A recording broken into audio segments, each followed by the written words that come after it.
I'm Kate from dailytarotgirl.com, and today I'm going to be chatting with Will from Atypical Tarot. So welcome, Will.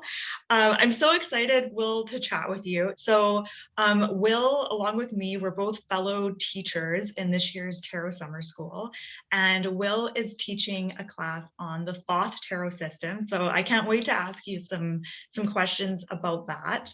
And Will has the YouTube channel Atypical Tarot, which is a fantastic YouTube channel, and it's packed with like really helpful videos, especially if you're wanting to learn more about tarot. He's got tons of really helpful videos on his channel. So welcome, Will. I'm excited to chat tarot with you.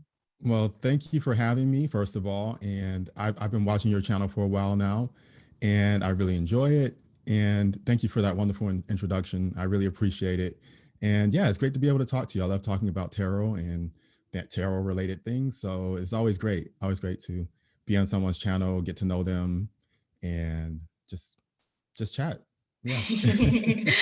Yeah, so I was checking out your channel yesterday and seeing, what kind of videos you've got. And I watched your video, the most recent one, which was, I think it was called Couple Talk, Tarot and Relationships, that you did with your girlfriend.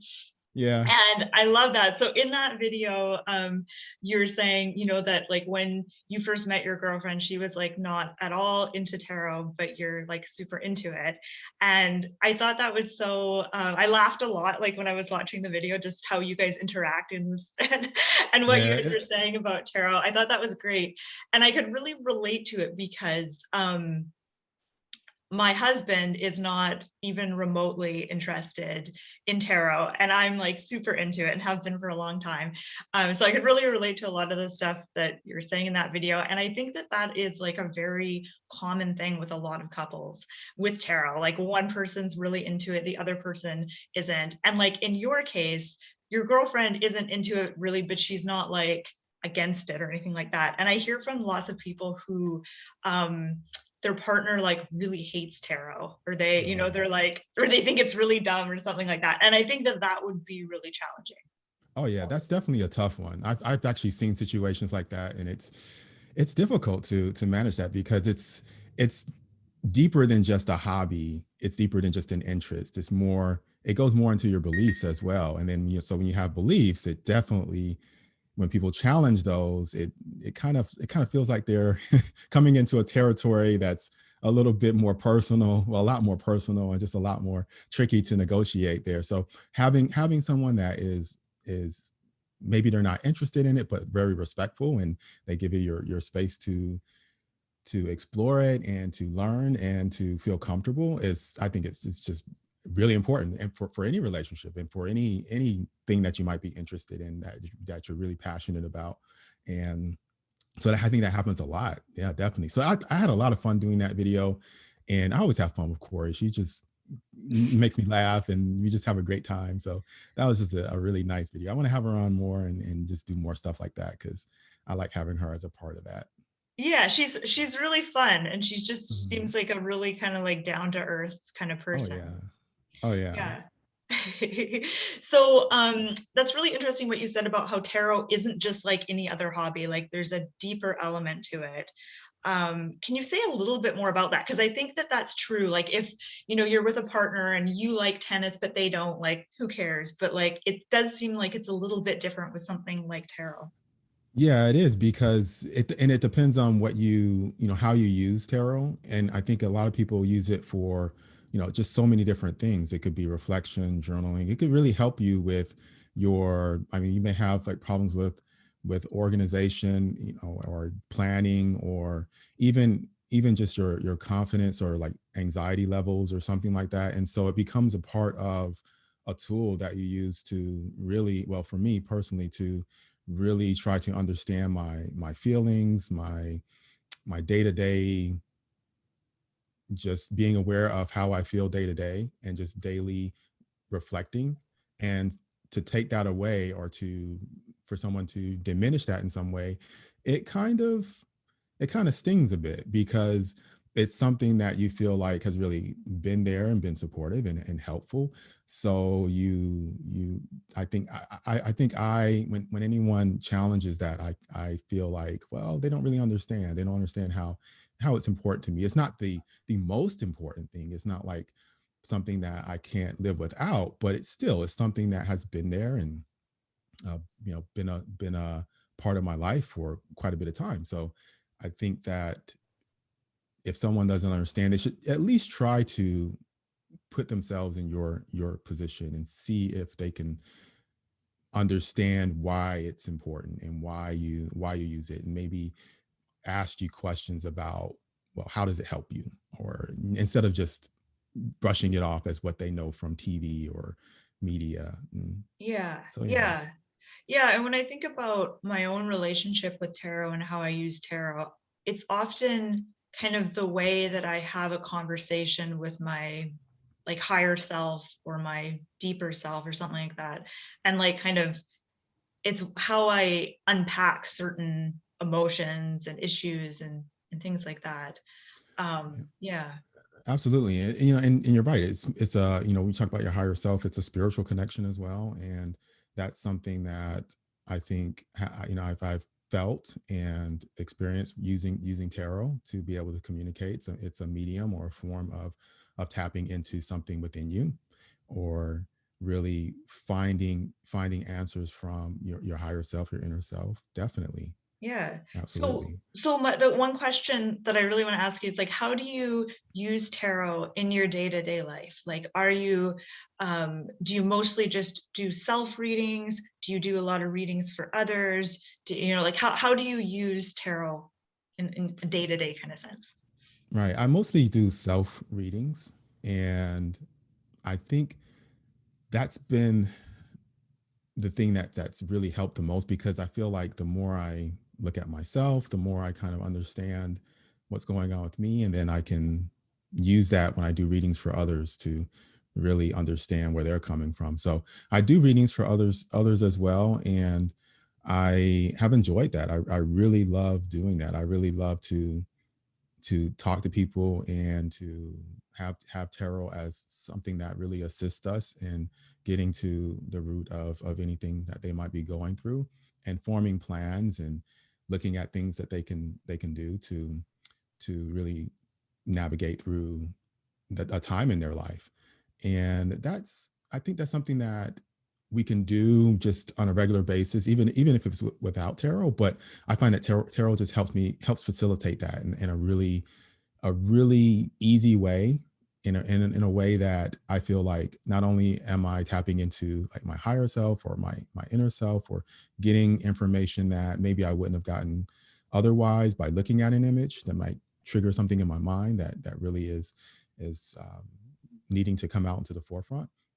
And that really does help balance things out when you're talking to someone, and really trying to see if there's a situation that they're going to be presented with, and how they can be ready for that. And so with readings for others, I will do some predictive things, but I also try to empower them by maybe rewording their questions if they're really asking something that's very predictive, and just seeing if they would like to reword it in a way that is more in preparation for something, or what can I do right now to get this job, or what kinds of things in my life right now would help enhance my relationship, or something like that. Yeah, But yeah.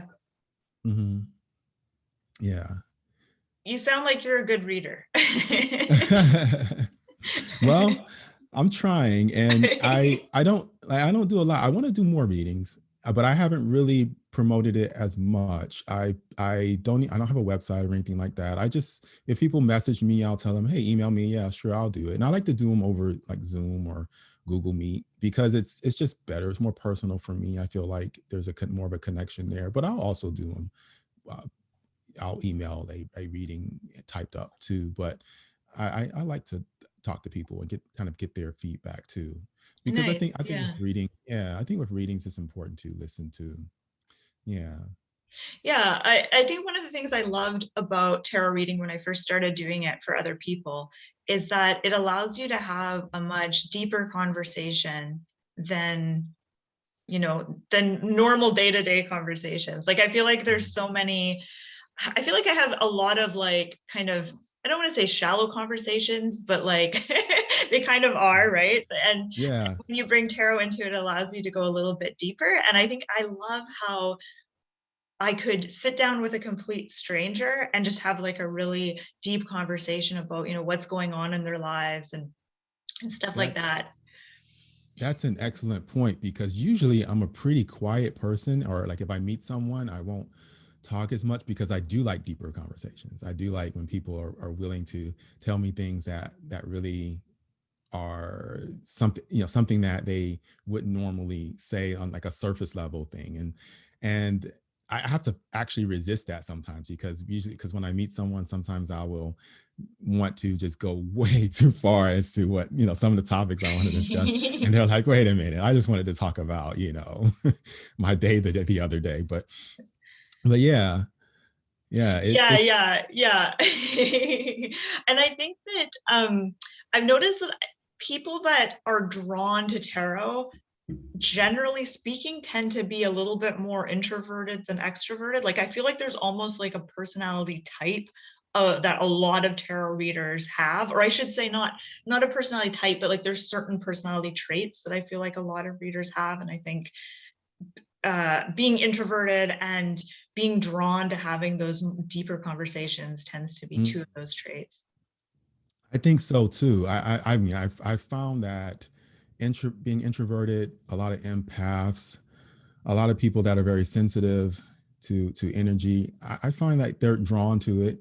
Now, there are a lot of extroverts and people that are very outgoing as well, but I've met a lot of very sensitive, empathic, and introverted people that really like to go deep into the meanings and really like to just go inward and ponder all kinds of questions. And I love that. Yeah. Yeah, and I think that just like the act of learning tarot requires kind of a deep level of introversion Hmm. too, right? Like getting to know the cards, like you said, and like pondering the cards. So what made you want to start your YouTube channel? Well, I started watching other people's channels, and yours was one of them. Ethany, just a lot of the Kelly and Maddox, a lot of those channels I was watching, and this was after I had this little dog, and my dog passed away, and I was having these before that happened. I was having these dreams about him, and I didn't pay attention to them. They were dreams where my dog was attacked by this coyote. And I was having these dreams and I thought, okay, well, I need to do something about this. And I just put it off. I just kept putting it off. And then the exact thing happened. And they weren't normal dreams. They weren't dreams where I felt like, oh, that was definitely just a dream. It was very vivid, very clear, and doesn't happen a lot. But this time it happened and I ignored it. And after that happened, and my dog passed away, because I was very close to that dog. And I think a lot of people, when you say something like that, they don't really understand. They kind of, because I went to work the next day and I felt like I really shouldn't be going to work right now because that was like my baby, and I don't understand. What am I doing here? I felt really bad. And I had no way to really deal with it, no way to really process it. And tarot was one of those things that I said, okay, well, in honor of my dog, my friend, I'm gonna go ahead and see if I can pay more attention to these things and to really try to not ignore it. So I got into tarot. I got a deck. I said this is a step, right? This is a step in that direction to see if I can develop these, you know, you know, listen to these things that I'm visualizing in dreams, or anything that I might be picking up, or any intuitive field that I might have. And so I did that, and I've been working with that and exploring that, because that's something that, out of respect, because I didn't listen, that I feel like I needed to do. And so I got into that, and then I started watching videos, and then I thought, well, I really enjoy this and I want to learn more. And one of the ways I feel is great to learn is to teaching, because I've been teaching for this is my 15th year as a teacher, as a high school teacher. And I felt like, you know, I enjoy teaching. I love science. I like tarot. So let me put all this stuff together and make some videos. And that's what I decided to do. And it's been really amazing because when you have something that you're passionate about, teaching science and tarot, and you can combine all of that, it just makes it, oh man, it just makes it so so much fun. Yeah, yeah. So yeah. That's awesome. Wow. You're so brave being a high school teacher. I'm always like, when people say that they're a teacher, I almost feel like that's the same as being like, I don't know, I'm trying to think of other like terrifying jobs out there. Like, I think that's like one of the most terrifying careers for me Oh anyway. yeah. It's I taught middle school first. That was actually tougher. Okay. That was What tougher. That was what tougher. age is middle school? Like 12? It was yeah, like 12, 13. Okay. That was rough. And then I when I started teaching high school, I was like, oh, this is so much easier. Oh, wow. So for me, I feel like high school is easier, but it's still challenging, but I love it. Yeah. So Yeah. that would explain why you're so clear and concise in your teaching style, because that's the one thing I really notice and appreciate about your videos, and especially your Thoth course. So I started doing your Thoth course in Tarot Summer School, and I've just started it. So I've watched the first two videos, I think two Oh, or three excellent. videos. Yeah, and I'm Thank really you. enjoying it. And I Awesome. especially loved how you get, like, at the very beginning, you gave some background info about the deck's creator, Aleister Crowley. And I just really appreciate how you give that like historical background and some of the details, and just the way that you are laying it out and like explaining it in such a like easy to understand kind of way. I really appreciate that.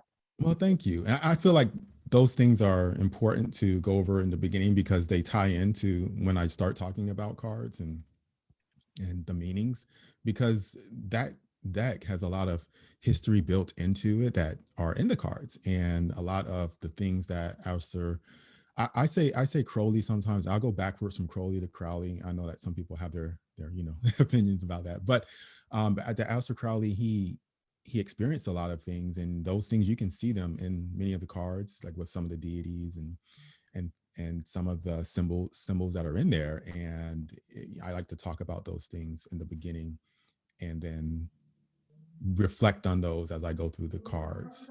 So I think that as you go along with the course, there may be some things that will be, they may see, well, why is he covering this? But I think in the end, when it all comes together, I think people will say, okay, if he hadn't have gone over that, like if he hadn't have talked about the rose cross on the back and all the little details on that, maybe I wouldn't see these things in the cards. So, I feel like it was important to do that and to really kind of break that down.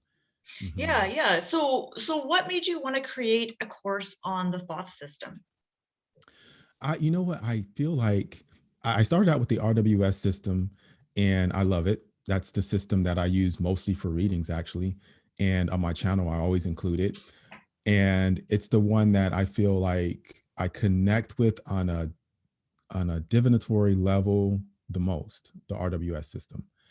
But on, like you were mentioning about going deep into things and really studying things and having that introvert side that really is curious about, the thought system feeds that for me a lot more than the RWS system, to be honest, because there's just so much rich history in it. And Aleister Crowley was just such a bizarre type of Oh yeah, person. It just, he's like the weirdest dude ever. oh yeah, yeah, yeah, and so it's just, it just kind of piques my interest. Like, what is this, and that really just, I can study that thing for years, book after book after book that people have written on it, and just pick up all kinds of different things. And I just love that part of it. And so it not only is a study deck for me, but and I use it for readings, but it's one of those decks that it just feels some sort of curiosity for me as far as this mysterious nature of it. And so I wanted to make a course about it because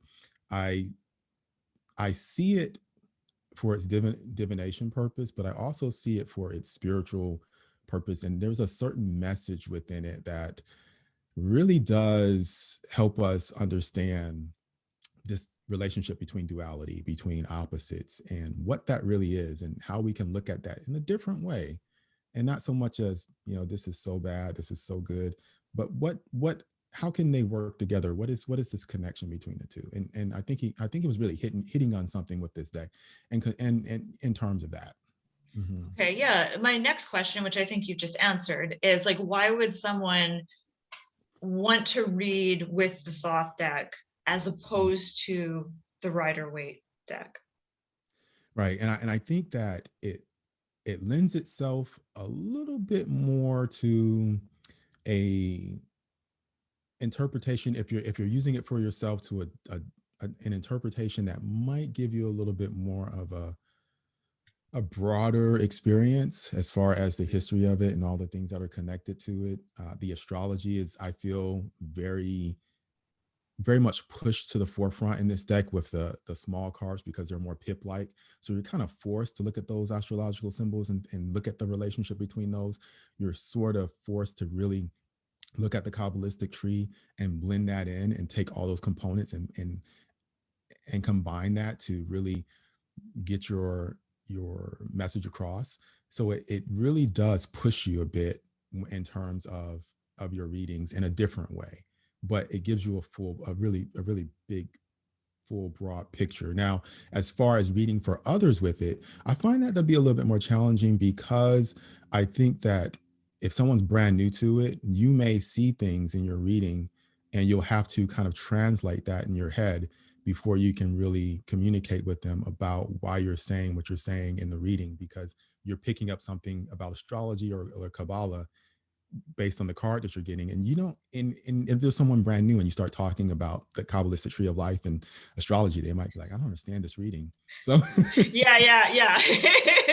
And I find as a reader, I'm always like walking that line between like not wanting to be too like esoteric and trying to be more like down to earth and like understandable. Um, so the Thoth deck was one of the first decks that I got. I remember when I awesome. was first learning tarot, I bought this set, and it was a miniature Rider-Waite deck, a miniature Thoth deck, and then a Oh, book and a journal. And um, so that was one of the first decks that I started learning on. And I had the book. It was so long ago, I don't really remember I don't remember much about it, but just that was one of the first decks that I was learning with.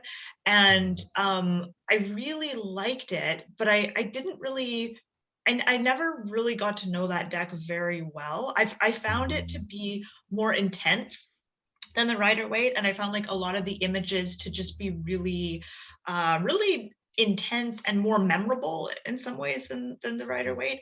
But I never really learned much about its symbolism or history, so that's why I'm so excited to do your course. Yeah, and I think that the more you learn about it, the more you use it, you feel the energy of the deck a lot more, and you really can just lay out cards, and you can see right away that energy. Like, and some of the small cards, when you look at the colors, that color palette, some of them, like, they have this dark, moody looking color palette with things dripping, and just kind of a weird feel to it that just takes you to a place, and you're like, whoa, I can feel that. I can feel what she was feeling when she drew that. Yeah, and I think And that's why I stopped reading it, is because some of the cards are just so intense, like especially some of the Mhm. more like negative ones. You're just like, oh, when Mhm. you get those Yeah. cards.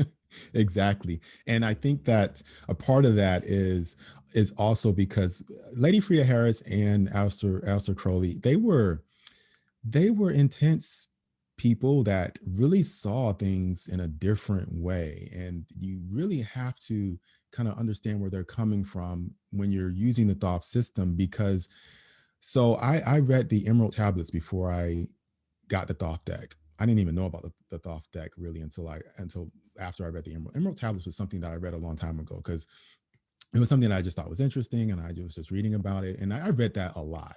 I've read that book several times, and that was written by Thoth the Atlantean, who the deck is named after.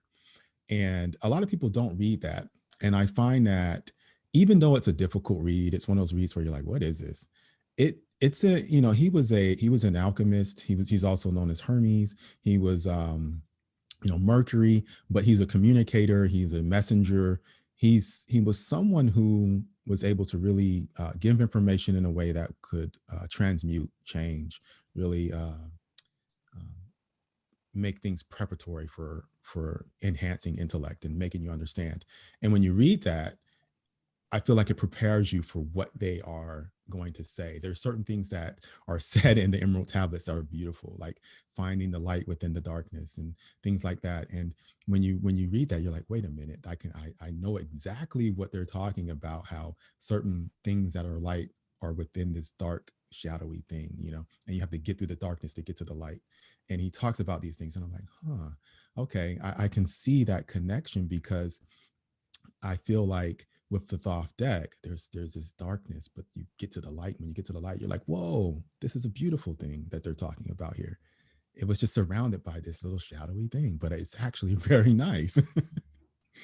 That's Yeah. amazing. Mm.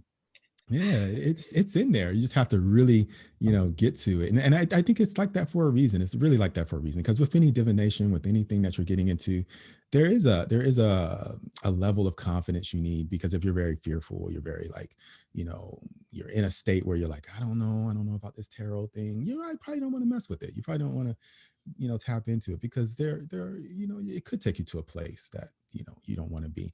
And so when you have that confidence, when you have that energy, and you're willing to get through the darkness and get to the light, it's different. It's different. You have a whole different experience. And I think that's what they saw, and what they had on the exterior. But in the inside, Aleister Crowley was a joker, but yeah, there's a different part of him. Yeah. Yeah. Yeah. I was just listening to a podcast on Aleister Crowley. Do you listen to podcasts? um I used to, and then I stopped for a while, and I started looking at more at just videos. Yeah. But no, so there was one on Aleister Crowley. Yeah, and it's Last Podcast on the Left, which is a really funny podcast that I like listening to. Okay. And they did I think it was a two-part or maybe even a three-part series on Aleister Crowley. Oh, okay. And it was really good. And yeah, he's Oh. definitely an oddball. Oh yeah, yeah. That's like No, an understatement. yeah, no excuses for the man, but yeah, like no excuses for his behavior, but yeah. So what I might have asked you this question. Tell me if I already asked this question or not. What helped you most when you first started learning tarot? Did I ask you that?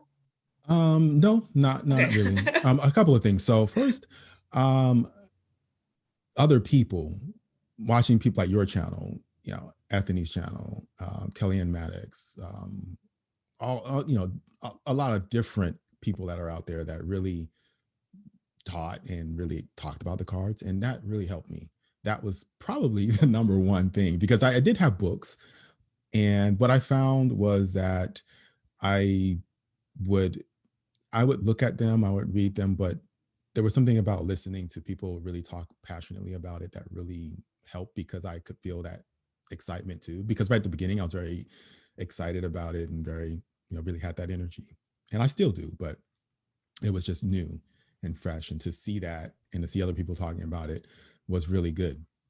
So that was something that really helped, because I didn't have people around me in my community to talk to tarot about. And so having this platform was more of it made it less about me being on my own and just kind of doing this on my own, and more about like seeing that there were other people to learn from, and that could potentially communicate with about this in the future. So that Yeah, I helps a think lot. I think the internet has played a huge role in helping people learn tarot who wouldn't otherwise learn tarot. Yeah. Just for that reason, like I don't I had a couple of friends who were into it when I was first learning tarot, and so we would practice on each other. But now I don't have any friends who who read tarot. And so it Mhm. is nice to have, certain online communities or whatever, just to be able to go on YouTube and watch readers and stuff. You don't feel so Right. alone. Right, definitely. We're very lucky nowadays, because in the past it was like, where would you go? TV, that's a bad place to go to learn about anything spiritual. Yeah.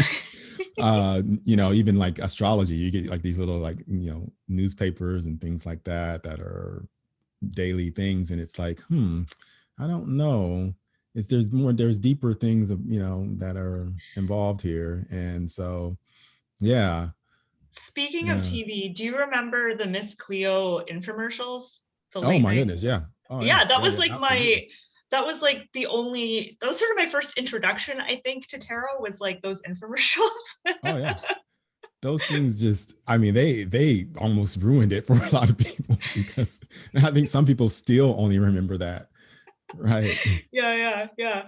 I just remember there was one Miss Cleo infomercial where she's reading for someone on the phone and she's pulling cards and she's saying like the most specific things, like so specific, like you would never come up with things that specific when you're reading for someone. And the other Oh yeah. woman on the phone was like, oh my god, how do you Oh know? yeah. Absolutely. And so it puts people into that mindset of, oh, okay, I can talk to a tarot reader and they're going to say these things. And then some people have that expectation too, because that's what they remember. And you give them a reading and they're like, wait a minute, we're talking Yeah. about this as if you're trying to really help me. That doesn't make any sense. You're supposed to just tell me that, I'm going to find this guy and he's going to have this color hair and he's going to have these color eyes and we're going to have this many kids and, So what do you find to be your biggest challenge when you're reading for other people?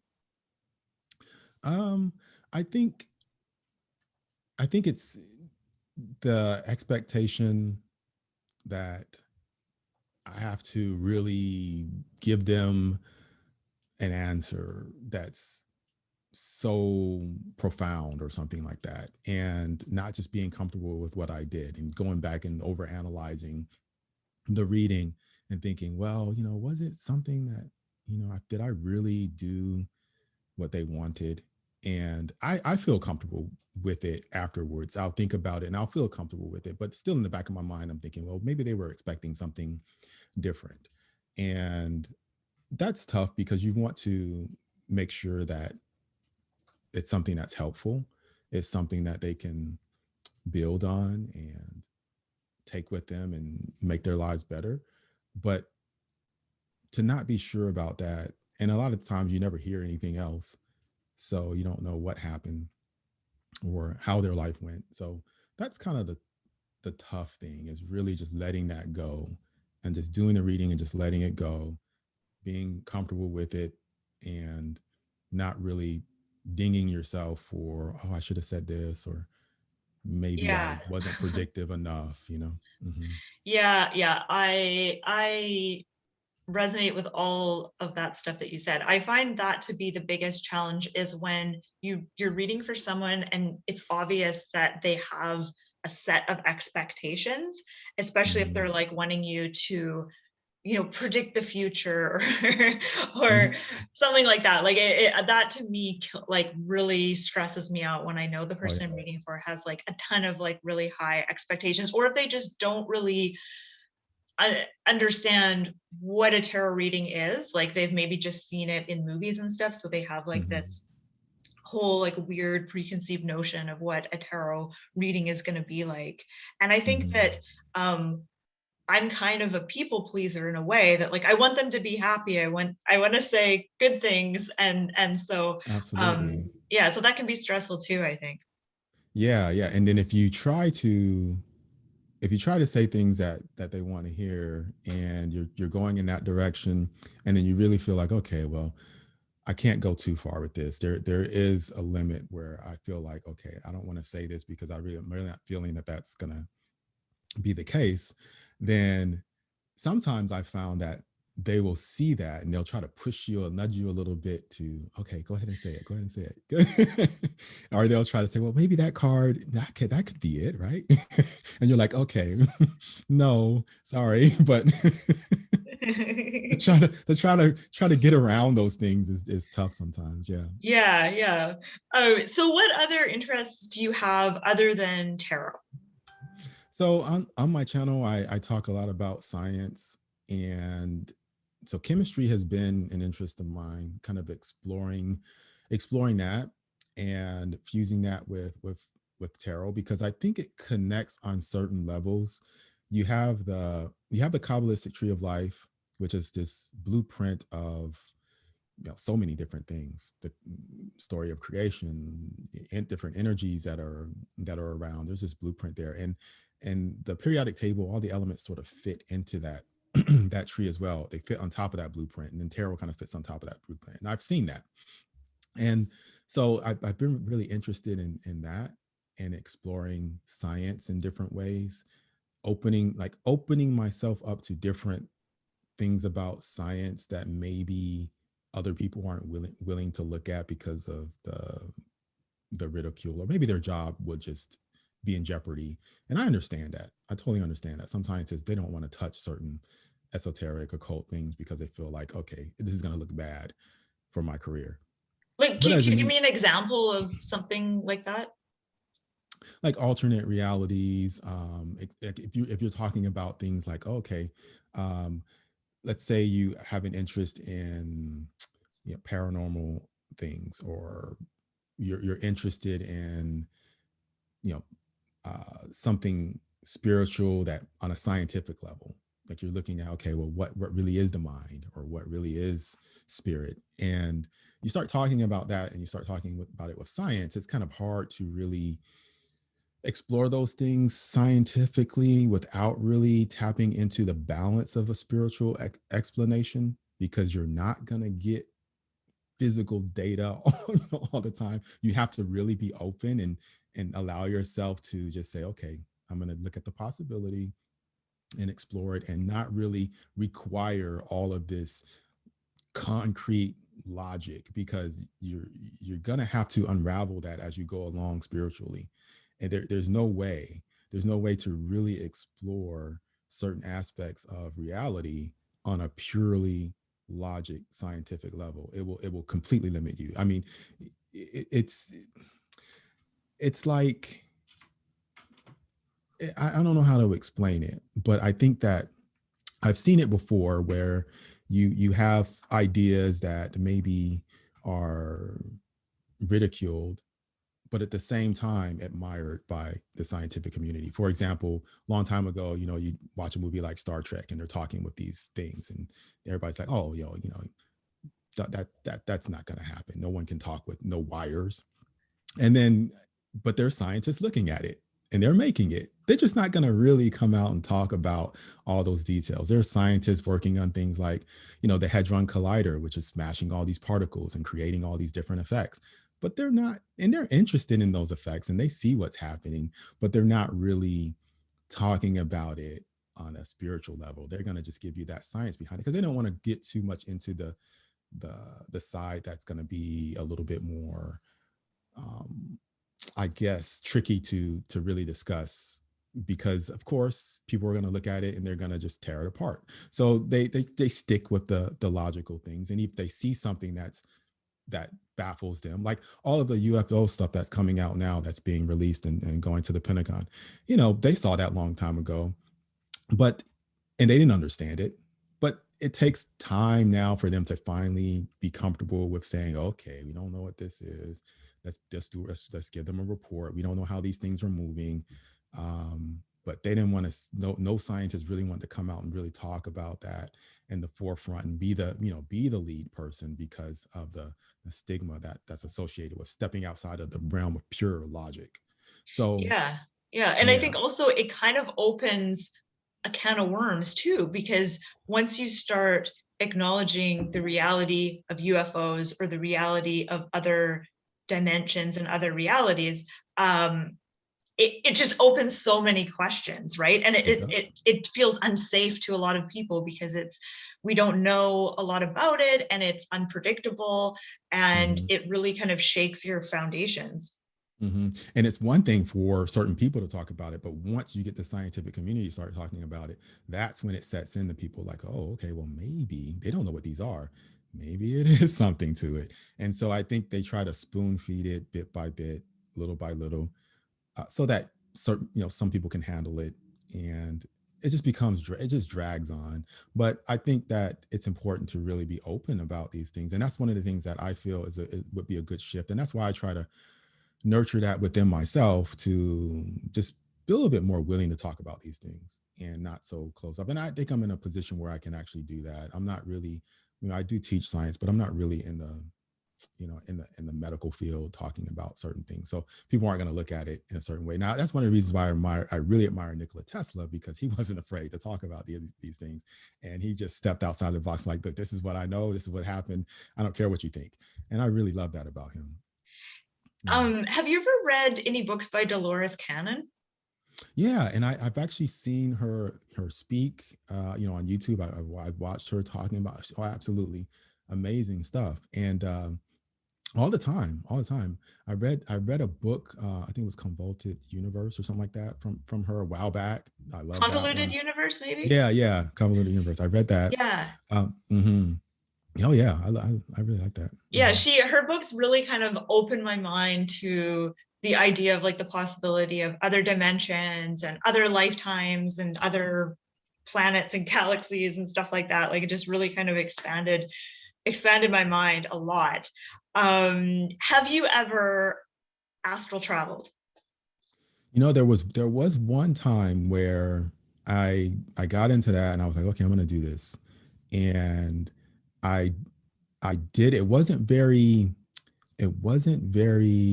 significant where I could actually describe some really unique event, but it was different. It was okay. I went to sleep and it wasn't a dream. I know a lot of people might say, okay, well, you were just dreaming. No, I could tell it was different because I woke up and I sort of went down, went downstairs, and there was um it was kind of like I just kind of started going around the house, and I saw my dog there. It was back there, back during the time where I got another dog, which would look just like the other dog. I found a dog that was just exactly the exact copy. Well, you're And not so, supposed to do that. That's bad. is it? I didn't know that. I don't know, because then you would like expect that dog to be just like your other dog, right? Yeah, but I like the fact that she had that different. She was different. She looked just like it. Just a girl. She looked just like the other dog, but I saw the different personality, and it was really cute, and I loved it. But it Okay. was it was it was good though. It worked out. It worked out in this Okay, case. good, good. So I saw her down there, and when I saw her, when she looked at me, it was almost like, oh, you're here. There's like she was there. Like, okay, I didn't know that you guys could come here. And then I went past her, and I went off and just kind of like I was just going over the landscape and looking at different things, and I saw this house with all these lights on, and kind of went inside of there and was just sort of hanging out. But it wasn't like the event was something significant, but it just felt different. It felt really different, like I was actually uh, not dreaming. That So sounds yeah. significant though. So like the whole time were you conscious? Yeah, I was well, I'd fallen asleep. And so you Okay. would think I would think that, okay, yeah, this is a dream, just I was just sleeping. But I know when I'm dreaming, pretty much I can tell after I wake up. I'm like, yeah, that was just a dream. But this felt different.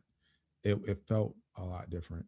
And the fact that I was actually thinking about trying that was, I think, a key to really understanding that this was something that was unique. But I haven't been able to do that anymore. But That's interesting because it kind of sounds like a lucid dream, but maybe mhm, different from a lucid dream. Like I have lucid dreams a lot, and I've mhm. had two just in the past week. And but leading up to that, I hadn't had one for a long time. And I have this book that's on how to master astral projection in, I think, 90 days or something like that. And Okay. I started doing it a few years ago, and it sucks because it's like it requires you to meditate for like an hour a day, and it's just like it's too Mm, time consuming, and I honestly got bored after like the first week. I'm like, I'm not sticking with this is like too much dedication for me. mhm. But I remembered some of the like breathing techniques, and so the other day I was meditating. I'm like, oh, I'm gonna just try that breathing technique. And so I did it for not even that long, but it gave me this like not an out of body experience, but like a different, it felt like my vibration or something, my energy like totally shifted. Mm. And then I just went about my day. And then that night I had this very powerful lucid dream. And I think it was because I'd done that weird breathing exercise. I don't know. Yeah, I think it definitely does take some preparation and really working with it, because I think there's different techniques. I've watched things about people saying, okay, well, you can try these different techniques. There was one where you picture like a rope coming from your head, and you kind of try to climb that, or a ladder, try to climb that.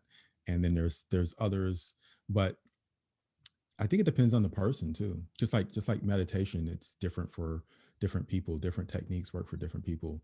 And I think it's the same way with that. You have to find what really gets you into that zone where you can get into that. And so that's why books can be tricky when it comes to this, because there are some people that are, I think it's a lot happens a lot easier. They have a more, their connection with like the veil and seeing past certain things. It's a little bit thinner, I feel. And it's just like with sports. There are some people that are more just naturally able to do a certain sport, and they still work hard at it, but there are other people that will never be in the NFL because they just, it's just something that they may lack, something that they just can't really build.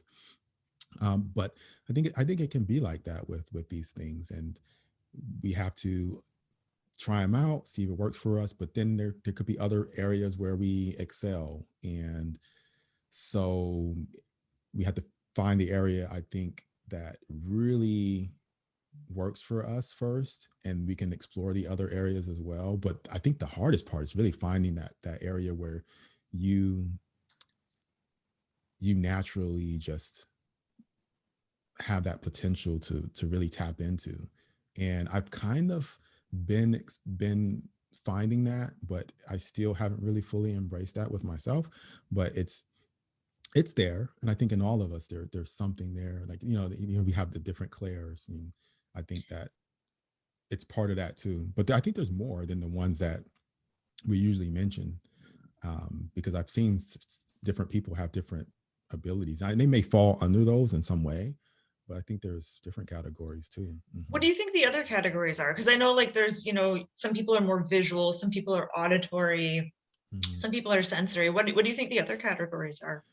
Yeah, and I don't know where this would fall, if it would fall under any of that, but I found with myself, it's more, um, I can assist other people's energy. Like if I'm around, I don't know, almost like a catalyst, or a person that can be like sort of in the middle, and interpret and really, I don't know, change the energy of a place. And so that's happened before, where I've been talking to someone and they've started like channeling something, or going into a state where they feel comfortable, and telling me things. And I find that that's interesting, and I think that some people are able to do that a little bit more. And I've seen people do that, where they will help people do past life regression, or they will help people heal and do certain things, but in a certain way. And I think that also is something that is unique and different from the different clairs. It's kind of like an assisted, a way to assist, and just be there and support that type of energy, and really interpret things as well. The ability to hear information that's spiritual, and really convey it to that person, or really take that information inside of you, and then express it to the world. I think that that's also something that requires a certain connection. Yeah. Oh, Mhm. that's so interesting to hear you say that, because I noticed when I watch your videos that you have this really calming presence. And it Mhm. does kind of pull you in. Like when I'm watching your videos, it does make me feel a certain way. Like I feel just kind of relaxed. Mhm. So I think that ability that you say that you have to kind of shift the energy in a room, Mhm. would you say that that is something that you just do naturally without trying, or is it something that you do on purpose? I think it's natural. It's like a tuning fork. It's like certain people need to be in a certain state. And if there are people that have this, if they have this thinner veil, they have this ability to connect. And if you can help them relieve their anxieties or relieve their stress or to relax a bit, it does open them up.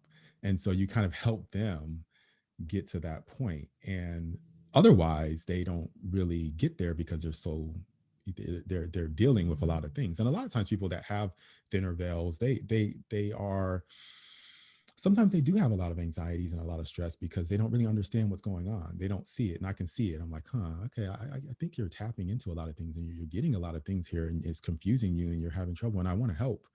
And you have to really get them relaxed and make them feel better.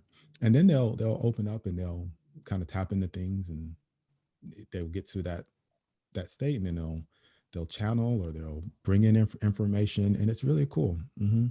Yeah, and I find that that's a thing that I do sometimes when I'm reading for people in person, is that I feel like my goal as the reader is to make them feel as kind of relaxed as possible, because Mm-hmm. that's when people do kind of open up and share things. But also when people are in that state, that's when they can really kind of hear their own like inner guidance, and they can get, you know, inspiration for things in a way Mm-hmm. that we just can't when we're like so tense. So, okay, so I have a question for you. What is your opinion or thoughts about technology? Like, because I feel like technology, like phones, screens, things like that, has become more and more of a thing. Like, we're spending more and more time, Yeah, that's you know. actually the fact that you brought that up is really interesting because I actually I was talking about this with someone else. I did a video, my King of Swords video, where I talked about it a bit too, and I didn't get a lot of comments on that video because it was a tough thing to hear about technology and where it goes. And so my thoughts on it are, you know, it's okay, but there needs to be more of an emphasis on our spirituality because that's a form of technology within itself that's parallel to physical technology, to our actual screens and devices. It There are two different types of technology, and I think that we are at a point, our society is at a point where we have to look at both of these. And I think we're focusing on, there's part of the world I think that's focusing on, you know, the big technological advances, and there's part of the world that's focusing more on the spiritual side. And it has to come together, and there has to be more of an openness. And I see things getting a bit better where things are being a little bit more open between the two. But eh, to go down one path solely is an issue. And I think it can be an issue in both cases, even with spiritual things. I mean, you think about like the legends that we hear of, you know, Atlantis and Lemuria and those civilizations, and they were very much more in spiritual technology, but they still use that in the wrong way. So it's it's a it's a balance between these things, and I think that it's there's nothing bad about it, but we have to just be more responsible and just really understand what we're doing. Um, but I find it that's really I find interesting. it really challenging though, because you say like it's about a balance, right? And I find it so challenging to get that balance because technology is so addictive. It's like Hmm. telling someone who's addicted to meth or crack, like just do this on the weekends, or like, Oh, you know, just do this once a month. Like I feel like it's so addictive that like I can't. And I don't even have, I don't own a cell phone, mhm. for a number of reasons, mainly because I just don't want to be available all the time. But Yeah. so I feel like already I have a lot of agency in how I use technology. Hmm. Whereas people that have phones, like I feel like it's always there to tempt you. And even I feel like I'm like sometimes I find I struggle to maintain that balance. Oh, you're not the only one. In fact, that's a really good point because in fact, the one of the main people pushing AI technology, Elon Musk, is he knows the dangers. He knows the risk. He talks about it all the time. He talks about how it's one of the greatest risks to mankind, but he's one of the main people making it. So you can see that addiction even within him, where he knows it's bad. He knows there's a problem, but he can't stop. And so it is, it's just really interesting seeing that play out in people. It's, you can see that it is an addiction. Yeah. It's an addiction because you get so used to it, and you, it's hard to detach from it because it just becomes a part of your system. It becomes a part of you. And literally now, you know, with the chips that they want to put in, Elon Musk is his Neuralink, where they want to implant that's physically now possible for Which people is to so do. creepy. Like, why would anyone do that? I know, I know. And it really does change the whole field, the whole dynamic, because you have a split. Again, you could have where you have people that can develop things spiritually that could match that, like telepathy and things like that.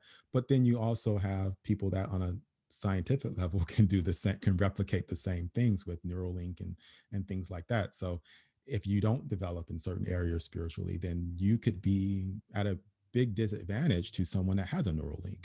They're Yeah, controlling stuff with their mind, and you're just sitting there like, oh, I'm not getting the Neuralink, so they're going to get the jobs. They're going to get, they're going to be, you know, able to tap into the internet just by, you know, sitting there. So yeah. you really have to think about, like, how does that change society? How does that affect your decisions? Because in order to be able to compete, in order to be able to be on a level where you're even able to communicate with other people that may be advancing in certain ways, I think in the future that'll be a big deal.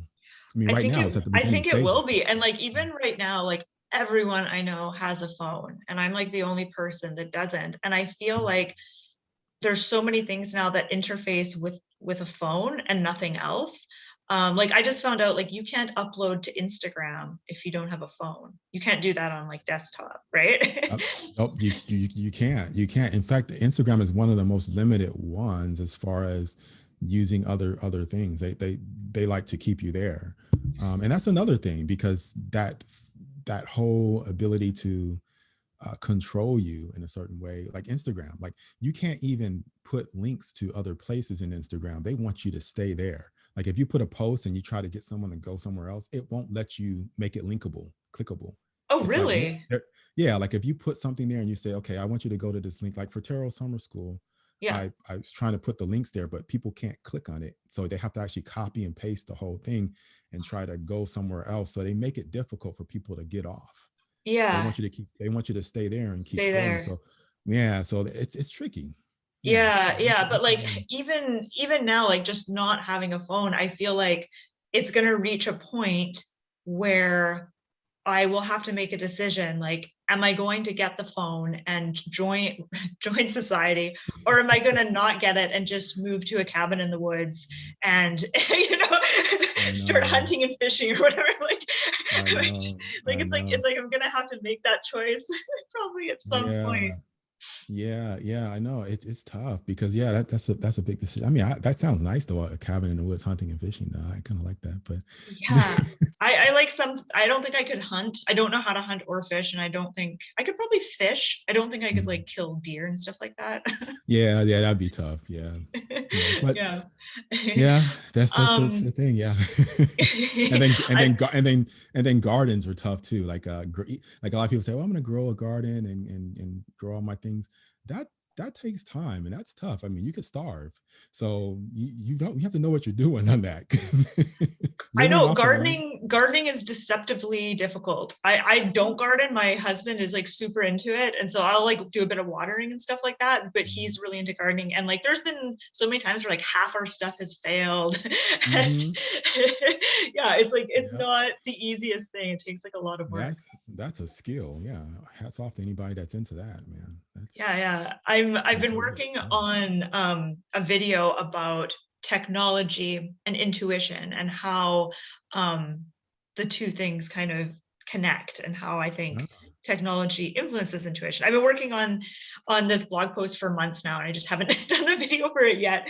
But what my whole thought is that like technology really like speeds us up, and it Mhm. makes us kind of impatient. And I feel like to be intuitive, and you seem to have that mastered, that like calm, kind of grounded sort of energy. But I feel like technology ultimately ungrounds us and causes us Mhm. to feel, I guess, anxious.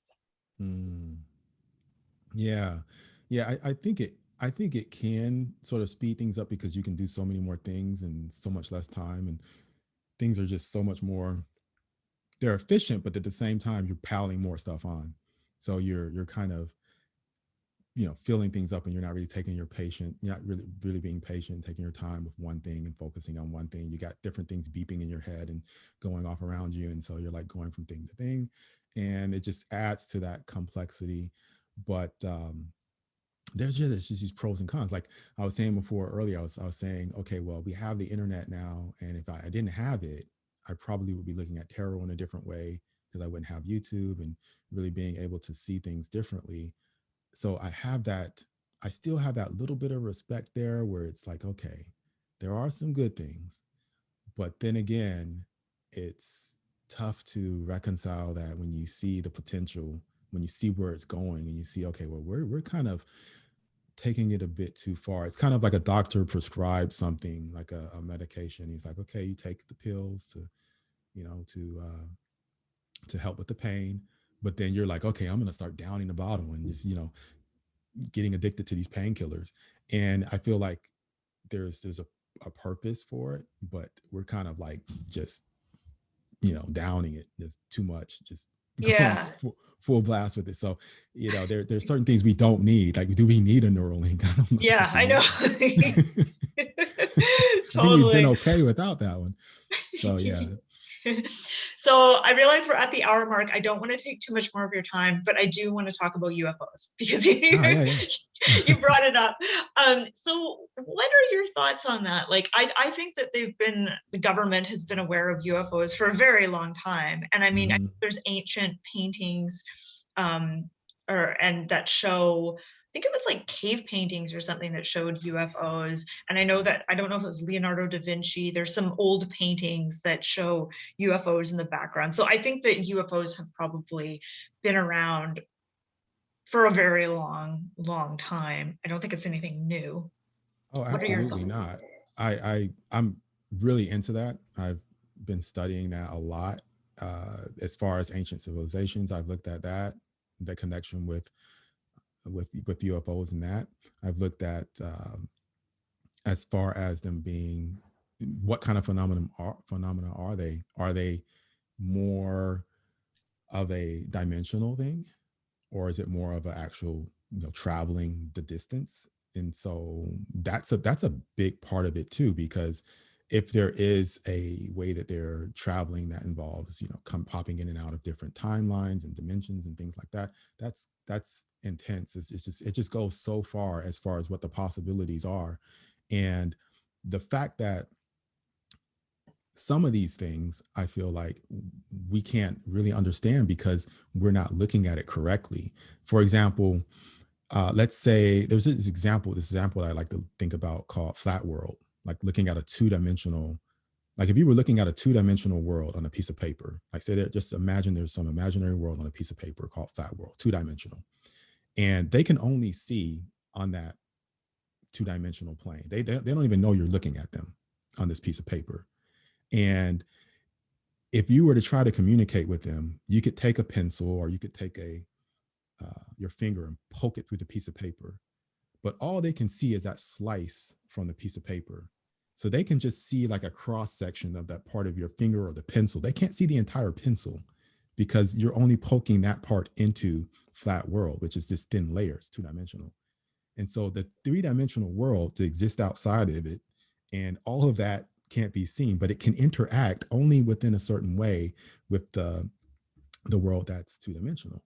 And so some of the things that we see, some of the phenomena that we see, some of the things that we see around us, the ways that extraterrestrials might be trying to communicate with us, we might be seeing a slice of it.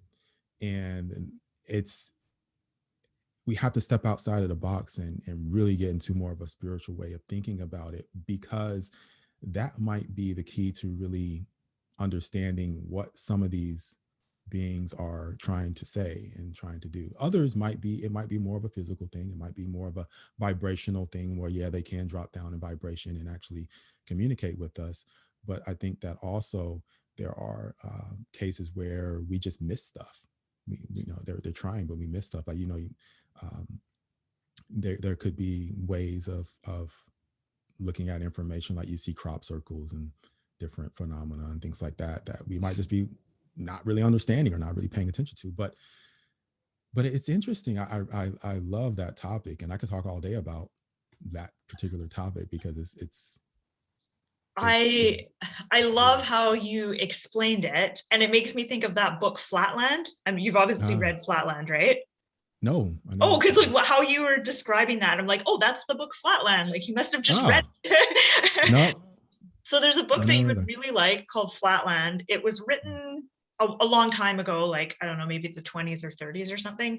And the author's last name is Abbott. I forget his first name. And it's a really short book, but it's basically about kind of what you just said about like the different perspectives and dimensions, and I love how you describe that. And I think that in some ways, like our brains may not be, I think there's so much that we are just not capable of, and that yet I think there's so much that we are capable of that we haven't yet discovered, like we're not even Exactly. aware of. Hmm. Yeah, there's that potential. Yeah. Absolutely. And that's where we have to really, yeah, develop. And I think people are catching on to that. And there are people that are really going to, I think, really figure things out on a spiritual level. And I think we'll see that. I think we'll see that because there are some really, really advanced seekers out there, and Yeah. it's going to come together. And so we'll see these things play out. It's really interesting, but I think we'll see those things start playing out. That makes Mhm. me feel excited for the future. That's the first time in years that I've actually felt excited about the future. Yeah, yeah, yeah. I can I get pretty like dark and depressed sometimes. I've been reading a lot of books about societal collapse and things like Mhm. that, and it's just got me in this like certain headspace. So hearing you talk hopefully about our future is really inspiring. Yeah, yeah. It's I think it's one of those things where, you know, we may not see it so much right now because of course, you know, that's not going to be in the media, but I think that there are people out there that are really trying to shift their way of thinking about things, their consciousness.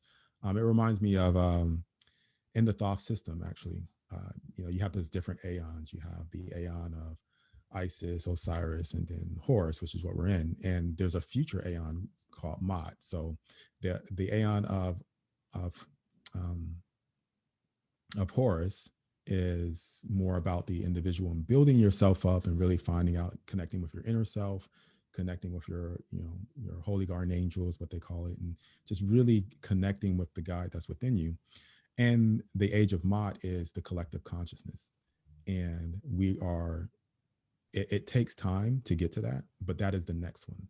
And that is where we finally figure out how to, because we've dealt with ourselves, we finally figured out how to really understand that there's a collective service to others, not versus service to self side. And that's that choice between service to self and service to others that we'll bridge and be able to collectively tap into the cosmic lattice and connect our consciousness and to send love.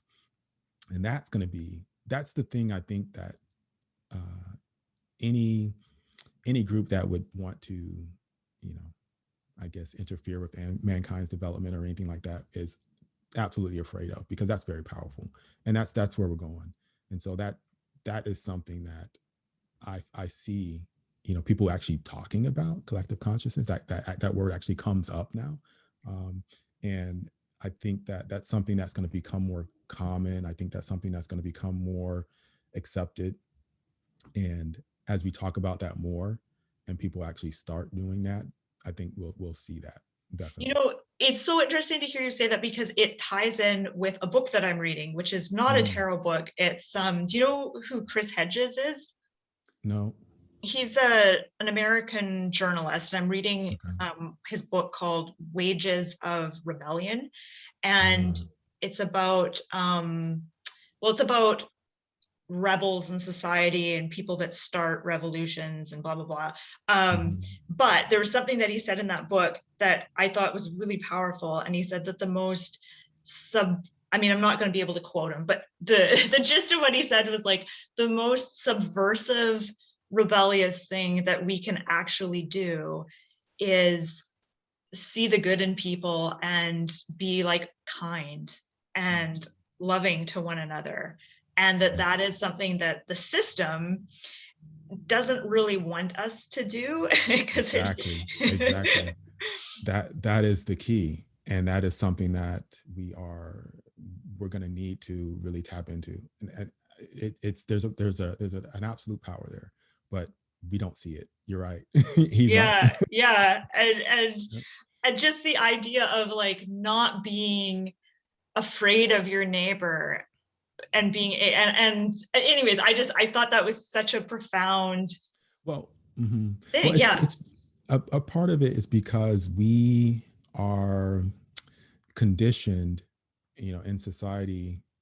We're so we're so used to looking at the system as far as uh, us needing to for us needing to have a certain, I don't know how to explain it, to have a certain uh, how do I say this, uh, there are levels of needs, and we see these levels of needs as far as shelter, food, all these things as limited, and really it's not. And that anxiety to fulfill those levels, which is so important, that's the key to that foundation of having those needs met. It is the way the world's set up is to cause us to be on this treadmill to continue to fulfill those needs. uh, but it causes competition as well, because we feel like, well, there's limits, so we have to compete with everybody uh, to have our needs met. But once we realize that that's not the case, and that there's a unlimited amount for everyone on a spiritual level, and we can tap into that. I know it's kind of deep and kind of weird, but we can tap into that collectively. I think that goes away. That sort of competitive distancing from your neighbor, they're the guy that's going to take from me mentality. Once that goes away, that's a beautiful situation to be in, and yeah. that's a place where I think we might head. Oh God, I hope so. Mhm. Because I do feel like there's so much with our current society and culture that wants to keep people kind of stuck in the first chakra, like stuck on that treadmill of fighting for survival. And I noticed too with people who have mastered the art of survival, like they're making a lot of money, they know how to survive, what most of those people do is then they just want to make more money and they want to Yeah. get like, you know what I mean? And like when I reached a level in my business where I was making enough to provide, food and rent, then I thought, okay, I don't want to work more. Now I want to have free time to like focus Mhm. on spiritual stuff and learn how to astral project and things like that. Like I wanted to like move up that the chain and like not just be fixated on making money and surviving. And Yeah. yeah, I feel like our whole system wants to keep people in that kind of first chakra, like just trying to survive so that they Yeah. don't move up. Yeah, I think so, and I think that's on any level that you look at it. It's all the same as far as who might be implementing it, and what the politics are behind it. It's just set up that way. But I don't see it as, I don't I don't see it as permanent. I really don't. I see that, I see people doing a lot better, and I think that we just have to continue to get that information, to get whatever information we want to get out there, just try our best. There's more emphasis on meditation nowadays. There's more emphasis on spiritual things like tarot, and you know tapping into ourselves, and really transforming the way that looks, not taking it away from the media perspective. And I see the effort, and I think that I think there's more power in that spiritual side, even though we may not see it. It may not be as I guess uh, in the media and talked about as much, but it's there, and I think that it just takes a little bit. It doesn't take that much. It's like meditation. Sometimes you might be having all these thoughts and all these things. You makes feel like you're not doing anything with meditation, but even like a minute of good meditation goes a long way. So we just have to keep at it. Mm-hmm. I like what you say there. I like the hope that you have for things, turning out good and kind of going on that track. That's great. That makes me feel so energized now. Yeah, So that's that tuning fork I was telling you about. yeah. Feel much more positive now. Yeah. This has been an absolute pleasure talking with you, Will. And I love Yeah. how we kind of started with tarot and then we sort of went in all different directions and you kind of brought it back to tarot at the end there, which is really brilliant. No, I still want to talk about the UFO stuff, maybe some other time. Yeah, we'll have to do another interview just on aliens and UFOs. Yeah, that'd be really cool. Yeah, absolutely. So All where right. can people find you if they want to learn more about you? Yeah, just Atypical Tarot. Just YouTube. Search that on YouTube, and they can check. And I have different playlists. So I have my periodic table ones, some of my spirituality ones, and so whatever they're interested in, I have some deck reviews and things like that. I was doing readings at one time. I might start doing that again. Uh, but yeah. Mm-hmm. Nice. Okay, perfect. I'll put the link to your YouTube channel just below the video. I'll also put the link to your Thoth course Oh, yeah. because people can sign up for that. And the great thing about Tarot Summer School is you can just do Will's course if you want, or you can do all the courses. And I think, how much does it cost, Will, to do one course? Is it $35? It's like 32, I think. Yeah, it's like really cheap. And Will, Oh yeah. your course is huge. Like there's Oh so yeah. many videos and it's so in depth. Like that's a fantastic deal, Oh I yeah. think.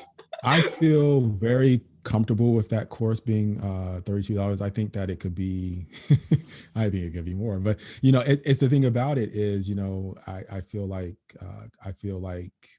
it's definitely worth it. I think I did my part on that one. So Yeah, you did a good job. You did a good job. So for anyone watching who wants to check out Will's course, I'll put the links and everything in the box below the video. So thank you so much for chatting with me, Will. It's been an honor to chat with you, and maybe we'll have to do this Yeah. again sometime. Yeah, absolutely. Thank you for having me on. Have a great day. Okay. Bye.